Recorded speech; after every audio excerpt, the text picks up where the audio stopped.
La légende est la mémoire collective d'un peuple, un murmure transmis de génération en génération, portant les peurs, les espoirs et les valeurs les plus profondes de la culture du Mexique. Une terre de contrastes et d'histoires riches. La légende est un pont entre le passé préhispanique et le présent métis, entre le terrestre et le surnaturel. Chaque région du pays a sa propre histoire. Mais certains ont dépassé les frontières nationales et sont devenus des éléments essentiels de l'identité nationale. Initialement transmis oralement, ces histoires ont survécu à des siècles de changements sociaux, s'adaptant et se développant sans perdre leur essence. Dans ce voyage à travers les légendes les plus emblématiques du Mexique, nous découvrirons que ces histoires ne sont pas simplement des histoires pour effrayer les enfants, mais des vecteurs culturels complexes.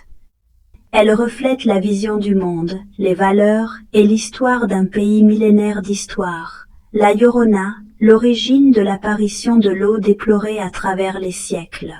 Dans le folklore mexicain, peu de personnages sont aussi notoires que la Llorona, une femme fantôme qui errante près d'un plan d'eau pour pleurer la perte d'un enfant et son cri déchirant « Ô mes enfants !». Elle a glacé le sang de générations de Mexicains. La fascination de la Llorona réside dans ses origines pré-espagnoles. Certains chercheurs l'associent à la déesse aztèque Cihuacoatl, une divinité liée à l'accouchement et qui, selon les histoires anciennes, errait à Tenochtitlan en pleurant, annonçant la chute de l'Empire face aux conquistadors espagnols. D'autres théories l'associent à la Malinche, ou à une déesse aquatique comme Xalchutectlic. Avec l'arrivée des Espagnols et l'imposition du catholicisme, la légende a incorporé des éléments européens comme l'infanticide et le châtiment divin.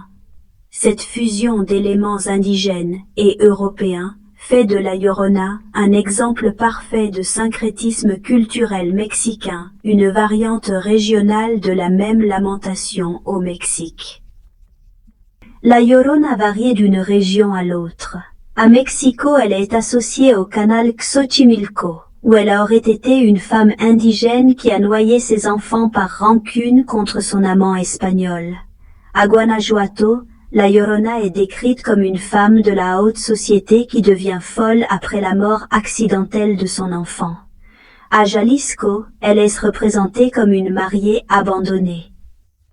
Vêtue de blanc, à la recherche éternelle de son fiancé, à Veracruz, elle est considérée comme une sirène attirant les pêcheurs vers la mort avec sa beauté et son chant mélancolique.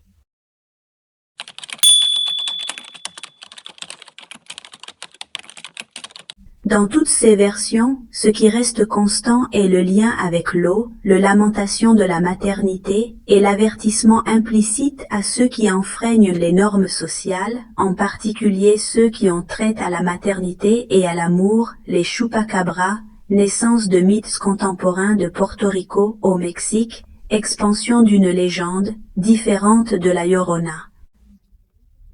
Les chupacabras sont un phénomène relativement récent dans le folklore latino-américain, bien que leur première apparition documentée ait eu lieu à Porto Rico au début des années 1990, la créature s'est rapidement propagée au Mexique, où elle a trouvé un terrain fertile pour s'étendre. La légende évoque un reptile ou une créature extraterrestre. Il attaque les vaches pour sucer leur sang, laissant 2 petits trous dans le cou de la victime comme preuve.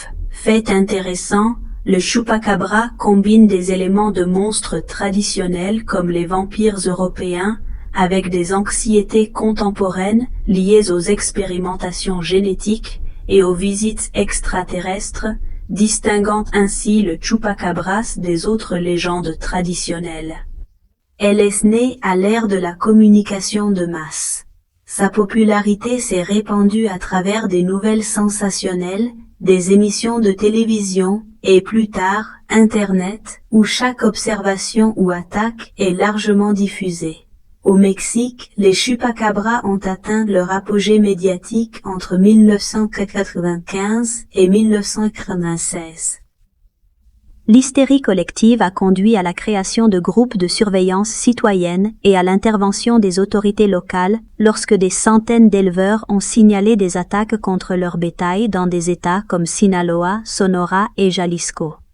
Ce phénomène reflète comment, à l'époque moderne, nous continuons à créer des mythes pour expliquer l'inexplicable, adaptant les traditions du folklore aux préoccupations contemporaines. Chupacabra. Cela peut être interprété comme une manifestation de la peur de la modernisation technologique et de la mondialisation dans les zones rurales.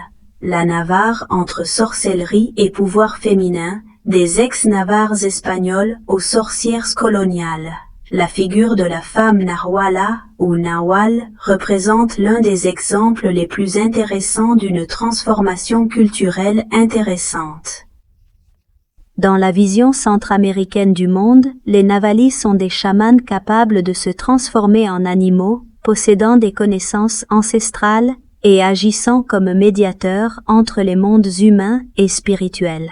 Avec la conquête espagnole et la diabolisation des coutumes indigènes, ces puissants chamans ont été réinterprétés comme des sorciers maléfiques.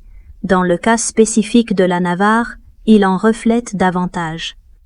Les femmes ayant des connaissances en médecine traditionnelle, les sages-femmes et les guérisseurs sont particulièrement persécutées, souvent accusées de sorcellerie.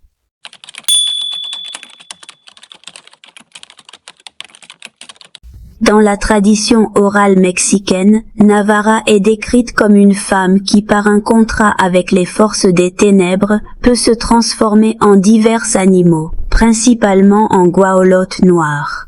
Selon la croyance, pendant la nuit, il quitte la peau humaine et prend la forme d'un animal, commettant toutes sortes de crimes, allant du vol de nourriture à l'attaque d'un voyageur solitaire ou de l'enlèvement d'enfants. La région de Puebla à Atlixco est pleine d'histoires sur la Navarre. Ainsi, elle a inspiré le succès du film d'animation mexicain de 2007, La légende de Navarre, qui a relancé ce folklore national pour les nouvelles générations. Contrairement à la Llorona, l'attrait de la Navarre réside dans son ambiguïté morale.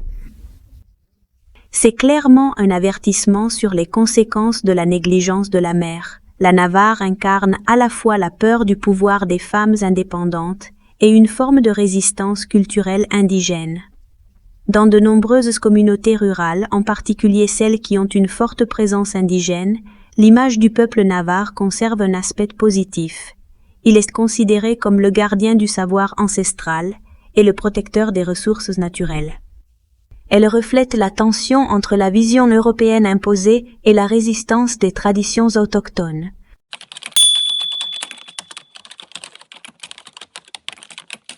La légende révèle un miroir d'état, de peur collective et de contrôle social.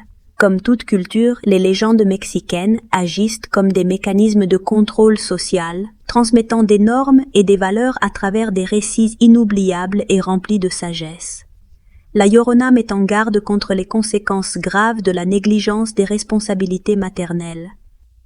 Alors que Navarre parle des dangers de la nuit et de la violation des zones interdites, Chupacabra reflète l'angoisse de l'inconnu et de l'étranger. Ces histoires ne sont pas accidentelles. Elles codifient les préoccupations centrales, les anxiétés profondes et les peurs profondes de la société mexicaine tout au long de son histoire. La maternité, la loyauté, l'identité culturelle face aux influences extérieures. La relation avec le surnaturel, le mélange culturel comme identité, dans un pays où l'esprit est profondément imprégné dans la vie quotidienne. Ce qui est le plus révélateur de ces légendes est la façon dont elles illustrent le processus complexe de métissage culturel qui définit le Mexique. Dans chaque histoire, nous trouvons des éléments préhispaniques mêlés à des influences européennes. Créer des récits uniques qui ne soient ni entièrement indigènes, ni entièrement espagnols, mais vraiment mexicains. Même à l'ère du numérique, la persistance de ces histoires témoigne de leur lien profond avec la psychologie collective des nations. Ils s'adaptent à de nouveaux environnements, tels que la version urbaine de la Llorona dans un immeuble d'appartement, sans perdre leur fonction essentielle de vecteur de mémoire culturelle, validité des ancêtres mexicains.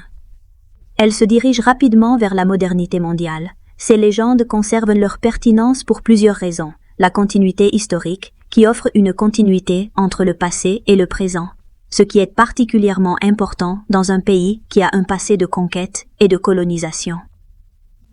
Identité culturelle. Ils renforcent le sentiment mexicain en partageant des histoires que la plupart des citoyens peuvent immédiatement reconnaître, quelle que soit leur origine régionale. Ce traitement émotionnel fournit un cadre narratif pour traiter les peurs universelles telles que la mort, la perte, la trahison et l'inconnu. La résistance culturelle représente une forme audacieuse de résistance à l'homogénéisation culturelle mondiale. Une vision du monde alternative qui préserve le rationalisme occidental dominant.